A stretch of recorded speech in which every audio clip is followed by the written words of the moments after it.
Hello everybody, it's me Devamitra, and this video is highly recommended for the class 10 students who are going to prepare for the boards in the session 2026 and 27. तो शुरुआत करते हैं, ज़्यादा late नहीं करेंगे, video छोटा सा ही होगा। फर्स्ट ऑफ ऑल देखो क्या करना चाहिए तुमको। जो करना चाहिए कि you have to maintain your consistency from the very first, और जितना आगे से स्टार्ट करोगे ना करना, उतना जल्दी सिलेबस खत्म होगा, रिविजन के लिए टाइम ज़्यादा रहेगा। The more you will revise the more you can increase your grades. गलतियाँ होंगी पर उसे सीखो, सीखते सीखते आगे बढ़ना है। घबराना नहीं है कि हो नहीं रहा है तो उसका मतलब छोड़ देंगे, I will quit this, I will leave this chapter, I will leave this section, ऐसा नहीं, करते जाना है। अब क्या ज़्यादातर क्या होता है कि जब कुछ ऐसे 10th के चैप्टर्स होते हैं जैसे कि इलेक्ट्रिसिटी, ठीक है, लाइट्स, इसमें न्यूमेरिकल ज़्यादा होते हैं, तो बहुत सारे बच्चे इसको छोड़ देते हैं कि चलो इसको इग्नोर करते हैं। नहीं, इसके जब टेस्ट होते हैं इन सारे चैप्टर्स के, बच्चे इग्नोर कर देते हैं। पर you should not skip any test because tests are most important for your development.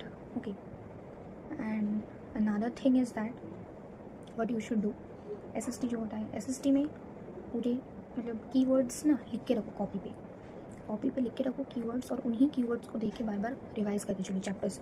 Her bar book read करना है ये मैंडेटरी नहीं है, पर कॉपी के कीवर्ड्स तुमको बहुत हेल्प करेंगे। और दो जो सिविक्स के तुम्हारे जो पॉइंट्स होते हैं ज़्यादातर, उन सारे पॉइंट्स को ना बार बार रिकॉल करते चलो। कॉपी पे लिख लो या कहीं पर भी लिख लो, फिर तुम उसको रिकॉल करो बार बार से, ठीक है, because recalling will help you कि तुम्हारे रिमेंबर रहेगा बार बार से।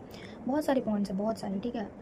तो हर एक चैप्टर मतलब तुमको अगर रट्टा पूरा मार सकते हो तो बहुत ही अच्छा, क्योंकि बोर्ड्स में जितना तुम NCERT बेस्ड लिख सकते हो उतना नंबर मतलब आने के चांसेस ज़्यादा हो गए। अब ये तो हो गया SST, थोड़ा साइंस पे बता दिया। अब मैथ्स के बारे में आते हैं। मैथ्स जितना भी प्रैक्टिस करोगे उतना मैथ्स तुम्हारा अच्छा बनेगा, ठीक है। वैसे बहुत सारे कैलकुलेटिव वाले चैप्टर है, जैसे कि तुम्हारा वो surface area, volume, areas related to circles, ये सारे कुछ चैप्टर्स हैं जो कि कैलकुलेशन वाला है। स्टैटिस्टिक्स में कैलकुलेशन है, तो जितना प्रैक्टिस करोगे उतना कैलकुलेशन तुम्हारी अच्छी होगी। तो ये बात है, मैथ्स हो गई, साइंस हो गया। और हाँ, साइंस में बहुत लोग बोलेंगे कि कार्बोनाइट्स कंपाउंड चैप्टर बहुत मतलब दिक्कत आती है उसमें, ठीक है। पर सच कहूँ, किसी की बात ना मानो भाई, this chapter is too easy, lead yourself, अपने आप में बिलीव रखो कि मैं कर दूँगी। वो लोग के बात सुन के ना हमारे दिल में जो एक घुस जाता है कि माँ हमसे तो नहीं हो पाएगा, that is the worst thing. You can do everything, okay. और हाँ, मैथ्स के लिए ना तुम प्रैक्टिस तो मतलब जारी रखना अपना, ठीक है। And I will highly recommend next toppers के जो बैचेस होते हैं, आरंभ और अभय, ये दोनों ले लो। टीचर्स बहुत अच्छे पढ़ाते हैं। कार्बोनेट कंपाउंड्स के चैप्टर्स प्रशांत भैया के वीडियो से पढ़ लेना भाई, ठीक है, बहुत अच्छे से कवर हो जाएंगे। तो ये हो गया लैंग्वेज वाला सब्जेक्ट जो तुम्हारे है, इंग्लिश और हिंदी, या फिर जिसका जो भी लैंग्वेज सब्जेक्ट हो, यू कैन तुम्हारे स्कूल के टीचर्स या ट्यूशन्स के टीचर हेल्प उसमें कर देते हैं, दिक्कत नहीं आती इतना। अब आते हैं कि कौन सी books you should read. Let's first come to the maths, ठीक है। मैथ्स में इस साल जैसा क्वेश्चंस बना उसके अनुसार मैं बता रही हूँ, you should take RD Sharma.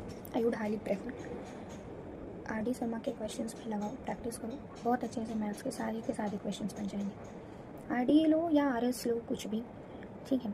तुम बेसिक्स के स्टूडेंट्स हो, स्टैंडर्ड के स्टूडेंट हो, फर्स्ट से ही प्रैक्टिस करो। If you are taking basic पर लास्ट बार कर रहे हो मैथ्स, तो फिर कर लो अच्छे से, ठीक है, क्योंकि क्वेश्चंस तो नहीं छूटेगा ना तुमसे, मतलब क्वेश्चंस तुम्हें नहीं छोड़ेगा, ठीक है। पर ऐसे हो सकता है कि बोर्ड में क्वेश्चंस तुमसे छूट जाए। तो अब ये एक बात है, ठीक है। RD शर्मा ले सकते हो तुम मैथ्स के लिए। और नेक्स्ट टॉपर्स के जो DPTs वगैरह देते हैं ना क्लास में, जो कराते हैं शोभित भैया, तो वो भी पढ़ सकते हो, बहुत अच्छे होते हैं, क्वेश्चंस के लेवल बहुत अच्छे होते हैं। अब ये तो हो गया मैथ्स के लिए।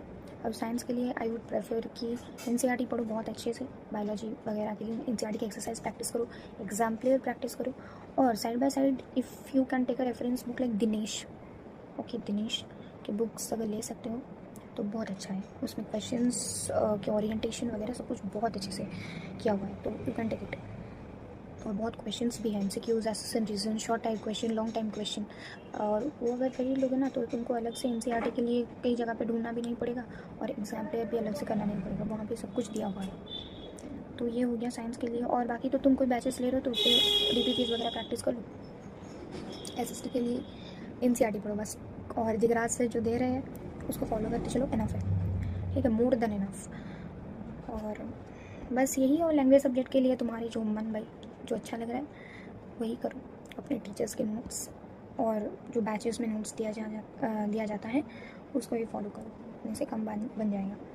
So hope best for your boards. और आगे भी कोई दिक्कत आए तो तुम मुझे कमेंट करना, I will help you surely. Bye.